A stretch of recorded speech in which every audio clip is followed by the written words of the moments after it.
Hey everyone, and welcome back to another episode of Energy. If you know, you know. You have me, your host, Saloma Kairola, and today's guest, we have Michael Wood. Michael, we're gonna jump right in, and I'm gonna ask you to introduce yourself. Please let us know where you're calling in from, who you are, and what do you do? Yeah, absolutely. I'm super excited to be here. Usually I'm on the other side of the mic, so this is a fun little switch up for me. Calling in from San Antonio, Texas, that's hometown for me. Super brief headline is I'm the co-founder of Energy Terminal and I'm the chief of staff at DG Matrix. I just graduated from Duke University with a degree in mechanical engineering and looking forward to talking about all things energy and my journey and how I got to those couple headlines that I'm at now. And Duke University, did you intend to? I don't think they do have an energy engineering department. However, is it big in energy there? Duke's energy community has actually grown tremendously. I mean, even just in the last few years that I've been there.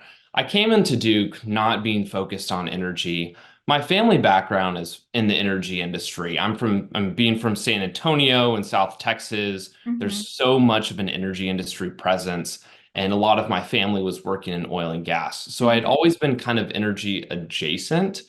But coming into college, that wasn't a focus of mine. I was really focused on entrepreneurialism. I had a few early entrepreneurial experiences, and so I was looking for a channel for that. And I kind of found energy almost by chance. It ended up being the perfect mix for me, but didn't come in with a focus on energy, but very quickly did get very deeply involved in the energy community. I ran our energy club. There was so many other energy and climate people at Duke, so it transformed a lot of how I thought about energy, especially kind of having the parallels between what people were talking about in terms of energy at home and what people were talking about in terms of energy at Duke. So it was very, very influential for me. What were the differences between the talking of energy at home and the talking at Duke? Were there Oh, big differences? yeah, that's a good question. So obviously, I mean, being here in Texas, there was more of an oil and gas focus. So Hmm. that's what I grew up learning and knowing about. I'd always been sustainability focused, and that was something that was super important to me and that I brought with me to Duke. I guess going back a little bit, and how I got interested in energy in a career and academic sense is that after my freshman year, I started working for a company based in San Antonio called Streamline Innovations. They were doing some really cool things at the intersection of oil and gas and sustainability. And that was my light bulb moment of, oh my gosh, I can bring together engineering and sustainability and entrepreneurialism and tie in my family background. This is perfect. And so when I came back to Duke, I just wanted to dive headfirst, learn everything I could about this industry that I had this newfound passion for. And I quickly realized there was a lot of misconceptions, for one. Hmm. Can get into that a little bit more specifically as far as how Energy Terminal developed. But there was a lot of people had a very narrow mindset of what energy meant. A lot of lack of open-mindedness, a lot of categorization of Hmm. energy being good or bad or clean or dirty, which both philosophically I don't like, but also the engineer in me doesn't like. I want everything by the numbers and let's break it down and really look at this on a spectrum rather than just in categories. Absolutely. So that was probably the biggest difference. Okay. That's great. And how did you get that opportunity? Because it seems like that opportunity helped you really shape and guide you towards what it is you wanted to focus on. Yeah, it was actually totally by chance. So this was in 2020. This was summer 2020. So at the very beginning of Okay. COVID, I was actually supposed to go do an entrepreneurship program in Silicon Valley, and that got canceled because of COVID, obviously. And I was kind of trying to scramble to find something, and through a friend of a friend, ended up finding this company, and it was based in San Antonio, so I could be at home. And that's how that happened. It was totally by chance. But also at the same time, I was taking a couple classes over summer and it just happened to pick one in energy. So it ended up being that perfect mix that helped me find what I plan on doing for the rest of my life. That's awesome. Did COVID impact the way you sought out different opportunities? Did you have to, what kind of what realms did you take to kind of look for those opportunities? It seems like you had a network of friends that helped you get this job. Um, where else did you look? Yeah. So almost all the experiences that I've had have been through networking, have been through talking to people. Hmm. And networking from the get-go has been something that has been super, super important to me. That's the way that I figured out that I could learn the best. I mean, why would I go spend hours reading articles on some certain topic where I could find someone who's an expert in this field, get on the phone with them for 30 minutes, and I could learn more just from that conversation with them than I could from all of this research and reading. So that's how I learned and that's how I grew. It started as just purely informational of I want to talk with you because I'm interested in what you're doing and I want to learn about it. And the benefits of the network kind of came later, if that makes sense. So Hmm. all of those experiences came through people I had met through Duke or met through Energy Terminal or met through friends and family. I really only went through one actual formal recruiting process. All of the rest of them were friends, mentors, or somewhere in between. So you encourage networking. I strongly encourage networking. I mean, it's probably one of the most important things I think you can do at a young age, especially to differentiate yourself and to get yourself access to unique opportunities. I mean, because there's always going to be a better engineer than you. There's always going to be a better salesperson than you. There's going to be a better writer than you. Whatever you're doing, one of the ways that you can really differentiate yourself, especially as a young person, is to build that network of people that you know. And being in the real world, you see that that's how stuff gets done. People do business with people rather than with products or with companies. People do business with I agree. people. And so build your network and start as early as you can because it really compounds on itself. But as a young engineer, that can be very intimidating. There's young engineers sometimes, I mean, I've faced it when I was starting is, oh, I don't have any industry knowledge. I don't know what I'm doing. I'm still in college. This experienced person is not going to reach back out to me. How did you approach that, and what skills did you really work on to help push you and motivate you to contact people or to reach, I mean, to simply reach out to people? What advice can you give? And is that who Michael is naturally, or did you work on yourself? Yeah, I mean, I've definitely always been a people person. I like talking to Okay. people. I like reaching out to people. So much of what we do with Energy Terminal is on the networking and the community side. And so we do a lot of things on helping young people learn how to network and learn how to build connections. Just to give some very specific, actionable things, I think that's the best way to do it. One, start with people from your school. Start with people a few years older than you. It's tempting to go for like, oh, like who's the highest up executive that I could Mhm. network my way toward? When realistically, it's the people who are, within 5 to 10 years older than you, who understand the situation that you're in. They remember what it's like to be young, trying to break into this industry or trying to be a student, and they'll be able to give you the best advice, most likely. So start with people in your school, Mhm. start with young people, and just start asking the people around you for introductions. Warm intros is always the best way to do it if you can. Ask your friends, ask your parents, ask your family, ask your professors, and you'll find that more often than not, they'll be happy to help you out. You have such a benefit as a young person and especially as a student, and especially in this industry that is for so many of us, this is a passion and this is something we love so much. It's not just a job, that Mhm. there's a desire to help other people. So take advantage of the time as a young person and just reach out. Like Energy Terminal was built on literally thousands of cold emails, and there's no substitute for just going out there and doing the work to write those cold emails and get hopefully get responses. Yeah, right. Those are great points. Thank you. What do you do now, Michael? What does your day look like?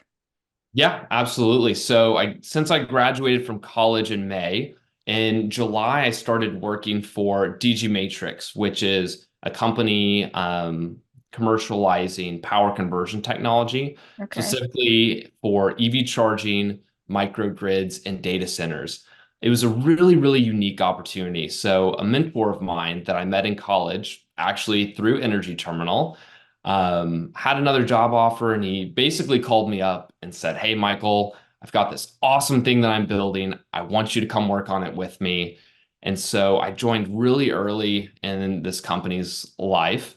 And now, within the last couple of months, have moved into a chief of staff role. And so I get to work with some amazing, incredible executives that I get to learn from every day. I work with customers and with investors and with engineers and with business people. So day to day changes a lot.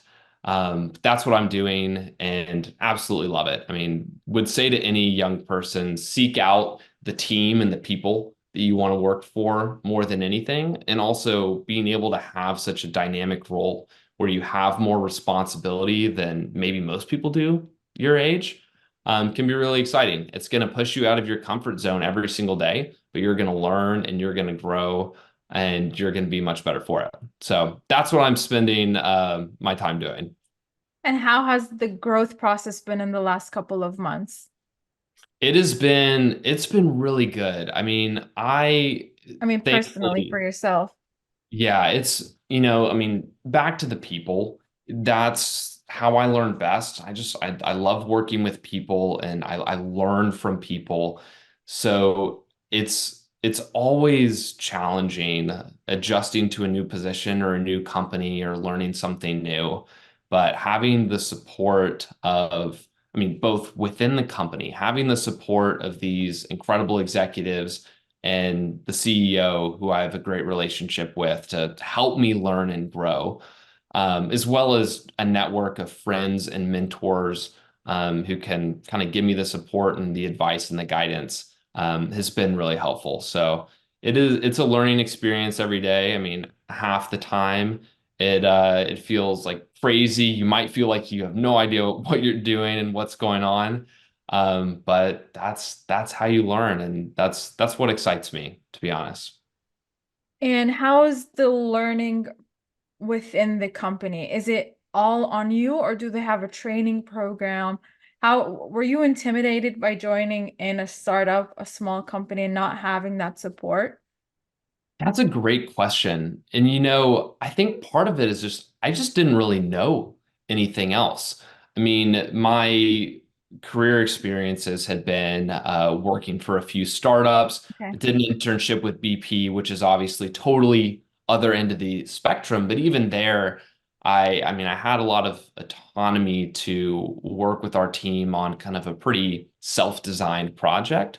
So we still had a lot of flexibility. So part of it is just not knowing anything else. Like I love this type of All environment. right. I love building and creating things in highly dynamic roles and highly dynamic environments. And so, I mean, yeah, it can definitely be challenging. But the best way to learn things is just by doing. It's drinking from a fire hose. It's figuring it out as you go, and you'll grow faster and you'll learn faster because of it, in my opinion. So I think it's been a master class, been a boot camp, and learning how to build a company and learning how to get a product and technology off the ground. And I think it's more valuable than any training program could have ever been. You summarized it in great points. I guess there are a lot of different types of people and the way they learn, and it's enlightening to see someone that actually likes and enjoys that and thrives on the challenging and dynamics of a startup. I actually recently saw you had a recent post on LinkedIn where you were giving a talk on behalf of your company.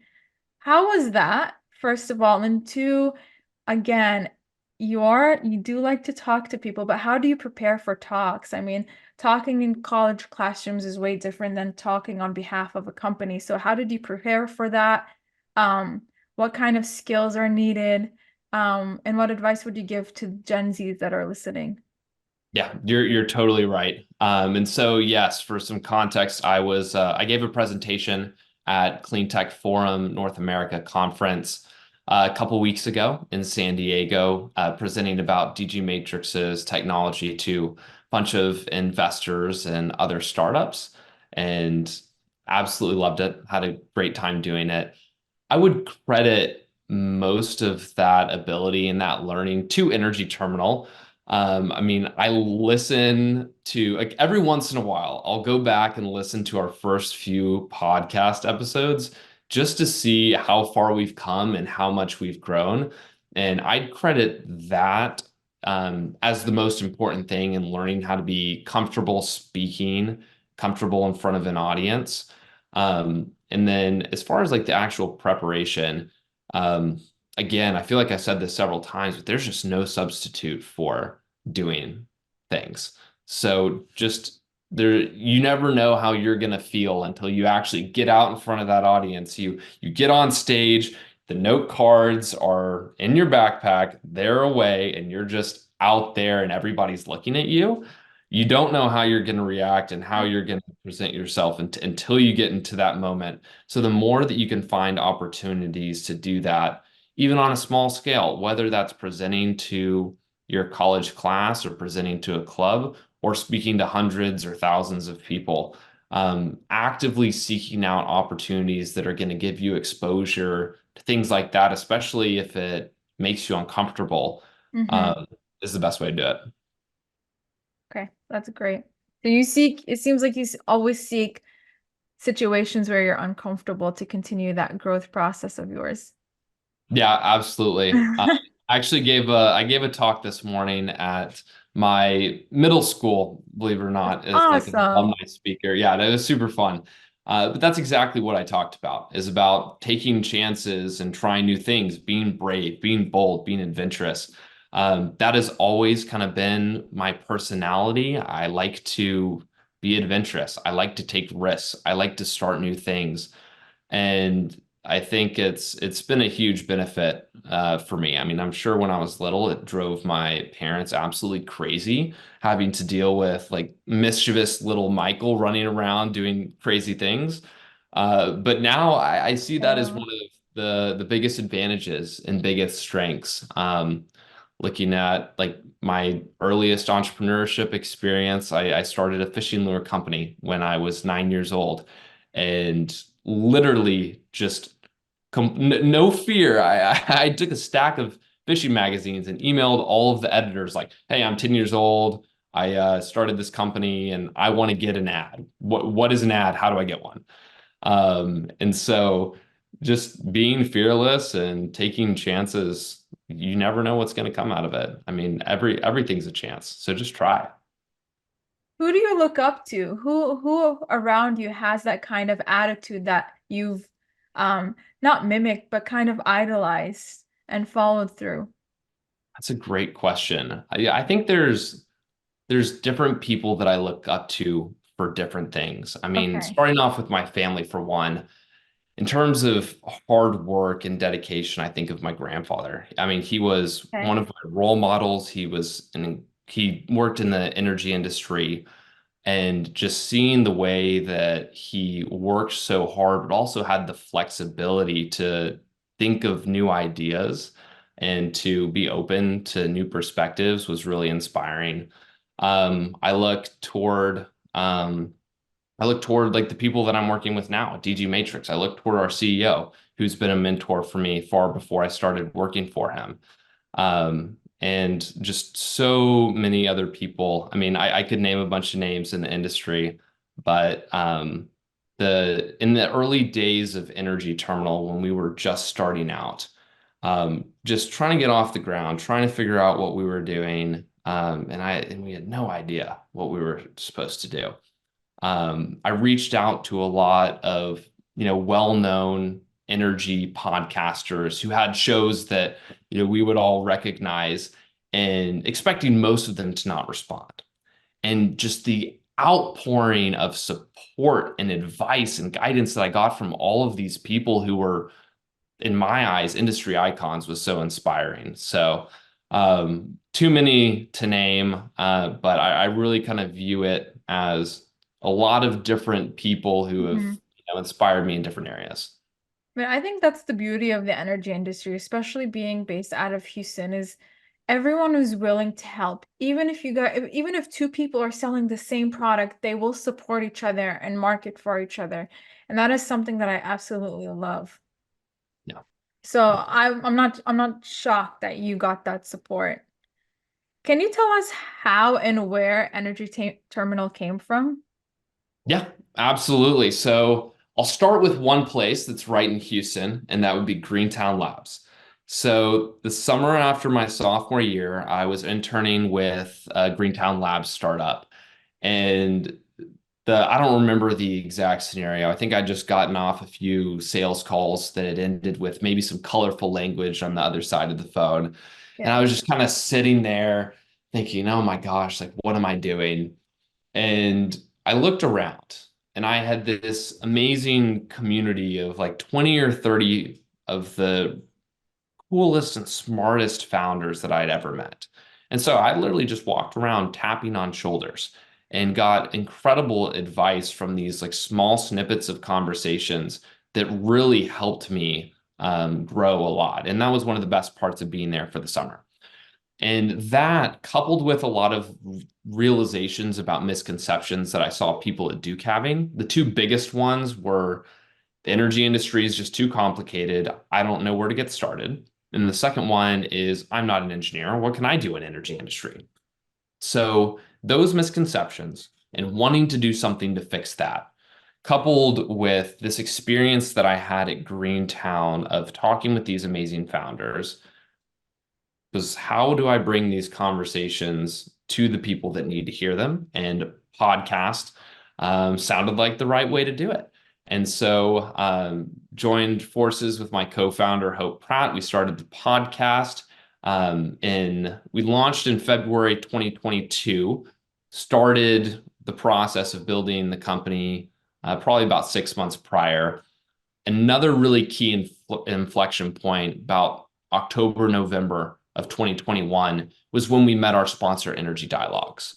They're a company that does networking and events mainly for senior level energy executives. Hmm. And their founder and CEO, Monica, has been, and their whole team has been some of our biggest supporters from the get-go. And so one conversation with her led to another and another and another, and they agreed to sponsor our whole podcast, which was totally transformative, allowed us to have access to resources to really build the show. And from there, we started as a podcast. We continued to grow. We continued to get great feedback. And then we were able to implement more programs on the community and the career side. So starting as a podcast, now I view Energy Terminal. We are a media, we're a community, and we're a career platform that does everything along the lines of helping young people learn and get jobs in the energy industry. And so we've got a community of almost 200 young people involved in energy. We run a cohort, like a leadership cohort every semester and bring in speakers from all these great companies and bring in mentors.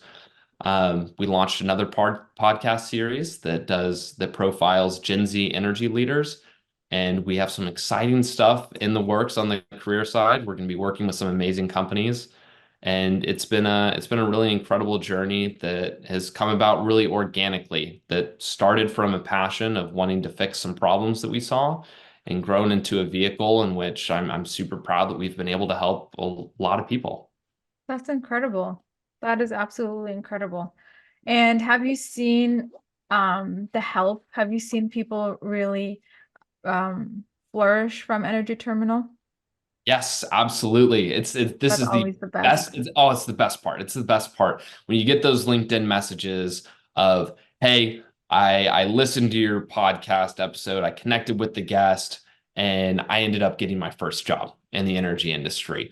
Or, hey, I started listening to the podcast, or I got involved with the community, and I'm not an engineer, but I realize there's so much for me to do here. And so this is what I want to do from now on. Those little interactions mean more than any of the numbers that you think of, Mm-hmm. any of the numbers, the metrics that we track. Mm-hmm. So I think it really has helped in that sense. We've mentored over 100 students. We've interacted with and helped hundreds more, and we've helped a lot of people get jobs too. And it's only growing. So we've really been able to make an impact, and that's all because of the amazing team my co-founder Hope and I have built. That's amazing. If you could give us three key lessons from all the challenges you've learned through your entrepreneurial journey, whether at your day job, your previous jobs, or with Energy Terminal, what would those three key lessons be? I'm gonna think on this one for a second. Um, okay. All right, I got it. So the first thing is that building anything is hard. Doesn't matter what it is. It could be a company, it could be a social media page, could be a podcast, a club. Building anything is hard. However, you will learn more from starting something, from starting anything, than you will from anything else. And that's the biggest thing that I always tell people of you have to embrace the hard work, you have to embrace the journey. You will learn more from it than you ever imagined that you could. Mhm. Second thing is on the team. I know I've touched on this a little bit. Team is everything, and the people are everything. So surround yourself with the people who share your vision and will work with you to execute it and to make it a reality. If you're working with people that that are aligned, your values are aligned, you know what you want to do, and most importantly, you like working together, then you're going to be successful. And the last thing is that, just get out of your comfort zone. I mean, there's going to be a lot of instances in which you're not going to feel comfortable. You're going to be talk all the time. You're going to be talking with people who are much older than you, who are much more experienced than you, who think that they're right and you're wrong a lot of the times. And for every 50 people that tell you that you're wrong and that tell you no, maybe one will give you a yes. And that's just the way it is. You have to have the confidence in yourself, believe in the mission and the vision that you set for yourself. And that self-confidence is so, so important. So anyone out there who's thinking about starting something, do it. Like, do it. You will not regret it. You'll look back and it'll be the best experience of your life. How would you how would you tell them to start? Where to start? Because a lot of people would ask themselves like, okay, I'm ready. I have a marketing plan, I have a branding, I know what my passion is, I want to do it, but where do I start? Oh man. Where would you tell them to start? See, I was going to start well before that. If you've got a marketing and business plan idea, like you're already halfway there. I mean, just the most important thing is finding something that you're passionate about and that you love doing. Just start learning, start exploring, talk to as many people as you can. Especially if you're building a company, talk to as many customers as you can and allow their input to shape what you're building. If you just build something and take it out to the market and say, hey, like I built this cool thing, do you want it? Maybe it'll be successful, but maybe customers will be like, I I don't don't want need that. it. But if you have Yeah. them in from the very get-go of telling you what they want, then you know you're building something that's valuable. And that's definitely what we tried to do with Energy Terminal. I mean, from the very beginning, we were talking to our customers in a sense of being the students we were engaging with, as well as the companies that we engage with, starting those conversations very early, approach it as a partnership rather than as a sale. You are working together to build a value adding solution that it's going to capture value for you, but it's also going to help your customers and help a lot of other people. So start with those conversations, learn and talk to as many people as you can. Those are very valuable advice. Very valuable. Another advice, not about starting, another piece of advice, not about starting like an, I blanked out. Pause. Refocus, Saloma. Okay.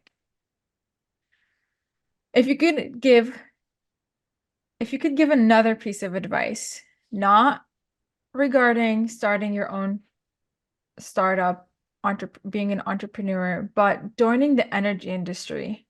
You had previously mentioned in our conversation that people look at it wrong.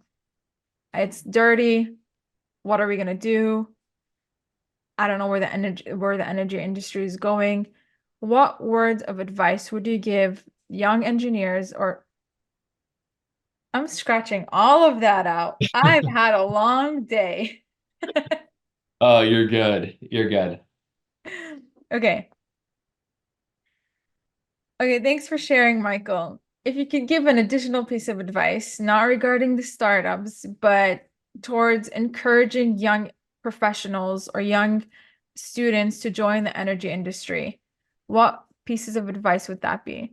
That being, why I'm asking is you had mentioned that a lot of people, especially the people at Duke or different universities, don't know what the energy industry entails. They still have the misconception that it's dirty, they need to be engineers, it's not going anywhere, sustainability is a myth, no one's really doing anything about it. What advice would you give to kind of encourage those young people to join the energy industry? For one, change your definition of what the energy industry is, because the energy industry touches every single thing around you, from the clothes that you're Okay. wearing to medicine to agriculture to the things that you might think about a little bit more, like the gas you put in your car or how the lights come on. Mm-hmm. Broaden your view because energy touches everything. And if you're impact focused, which I find that, most people in our generation are disproportionately compared to other generations focused on impact, focused on a career that is meaningful and creating positive change. If you want to make impact, the energy industry is the place to do it. Whether that's environmental impact, whether that's social impact, economic impact, the energy transition, especially in the next 15, 20, 30 years of how our energy industry is going to evolve, has more potential to impact every single facet of our lives than anything else that you could possibly do. So it doesn't matter if your focus is on sustainability. It doesn't matter if your focus is on social justice. It doesn't matter what your focus is. You can do that through the energy industry. So take a broad view of what that means. Find ways that you can get involved because this affects every part of our life. And if you want to make a difference, come do it here. I like that you touched on this generation wants to make an impact. That is very true. And yeah, that's good. Join the energy industry. And another key important piece that you mentioned earlier is learn. Mhm. You said over and over again throughout your experience from college, your internships, your job is continuous learning and educating yourself and staying curious. And I think that is very important for this young generation to continue doing is stay curious while focusing on making an impact. Because again, as you mentioned, there are many places where this generation could make an impact in the energy industry. Yeah, absolutely. This has been great, Michael. But looking ahead, what are your long-term goals and aspirations for your work in the energy industry? And how do you see yourself contributing to its growth and development? Yeah, that's a good question. So right now, what I'm really focused on is becoming the best operator, the best leader that I can be. So really understanding what it takes to build a business from the ground up and how to work with people across different industries and across different, sectors, across different verticals within energy. really that boots on the ground operating experience of building and creating something. And that kind of drove why I joined DG Matrix. Opportunity to get in at the very ground floor of a really exciting company led by some amazing people. I know that long term, I mean, I've always been super entrepreneurial. I definitely have the startup bug. And so long term, I know that I'll be back in the entrepreneurial space at some point. I definitely have the ambitions to be a founder. I want to start a company, ideally something that is at the kind of intersection of oil and gas and clean energy and sustainability. That's kind of where my core interest is in the transition of existing oil and gas assets, infrastructure, personnel, more towards sustainable applications. So I'm really excited to see what I can do with that. I don't know exactly where that's going to take me. Right now, it's definitely very much focused on learning as much as I can, learning from people who are a lot more experienced than me to build the skills and the knowledge that I need to know to be the best founder that I can be in the future. It's very inspiring, Michael. Do you have any last words for our listeners? Yeah, super shameless self plug of Energy Terminal. Go check out our community hub. Go check out our programs. We would love to have every single one of you join. Come meet other young people and learn from some amazing industry professionals. Other than that, just gonna echo, start something, take chances, take advantage of the time that you have while we're young, especially the time when you're in school, to start something new and to try something. If it doesn't work out, that's okay. You'll even learn so much from those failures that it makes it Hmm. all worth it. So get out there, try something new, take a chance, build something worth building. And I think I'm gonna leave that there.